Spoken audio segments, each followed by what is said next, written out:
In this video, I'm going to discuss the differences between a C Corp, S Corp, and an LLC. One of the most common questions I'm asked as a business lawyer is, what's the difference between these business types? Which one should I choose? It's a great question and makes a big impact on your business. It's best to make the right decision from the start. The two main advantages to incorporating are potential tax savings and liability protection. With the C Corp, you'll enjoy personal liability protection, but the C Corp has double taxation and therefore not a good choice for most businesses. The corporation pays taxes on its income, and the money the shareholders take home is also taxed. So let's talk tax savings. The only corporate structure that allows for tax savings is the S Corporation. Both the S Corp and the LLC are pass-through entities. This means that the company itself is not taxed. So unlike the C Corp, the business itself does not pay taxes. Instead, the income is passed through to the owners, and the owners pay income taxes.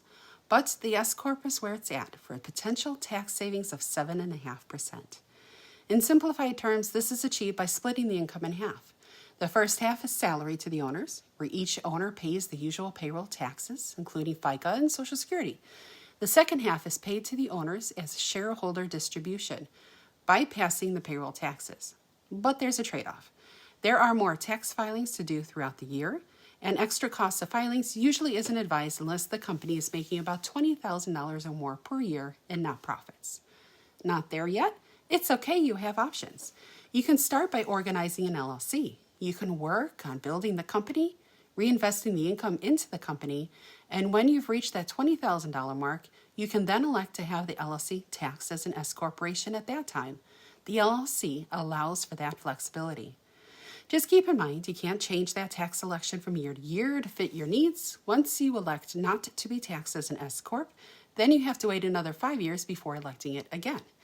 That's why it's best to seek the advice of a tax advisor before switching up your tax selection.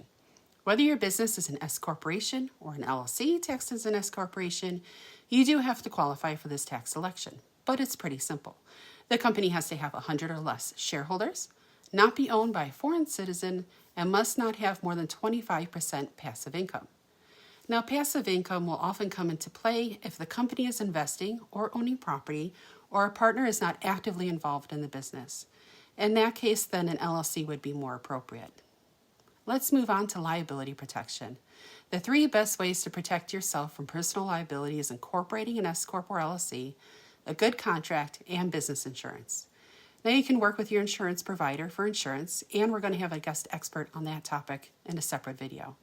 A good contract goes a long way to limiting liability for product or service transactions.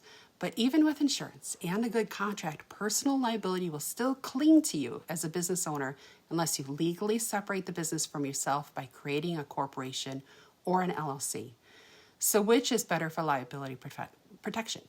Different lawyers have differing legal opinions on the topic, of course, but in general, in my professional opinion, I favor the LLC taxed as an S corporation, but both would serve a business owner well. The state provides liability protection through a corporation or LLC in exchange for the filing of fees, taxes, and certain paperwork to be done. Whichever structure you choose, the owners of a corporation or LLC must be sure to do their corporate paperwork. Now, this includes having a full corporate book, board resolutions, minutes, operating agreement, bylaws, ownership certificates, and more. And importantly, this does apply even if it is a one-person business. Keeping up with this paperwork shows that you're treating the business as a separate entity, separate from you personally, and therefore providing that separation of liability. Be sure to file an annual report with the Secretary of State on time each year, and keep your accounting separate as well. You'll have separate banking or savings account and credit cards for the business too. With educated planning and the advice of an experienced attorney, you can make the right decision for setting up a business that works for your unique situation.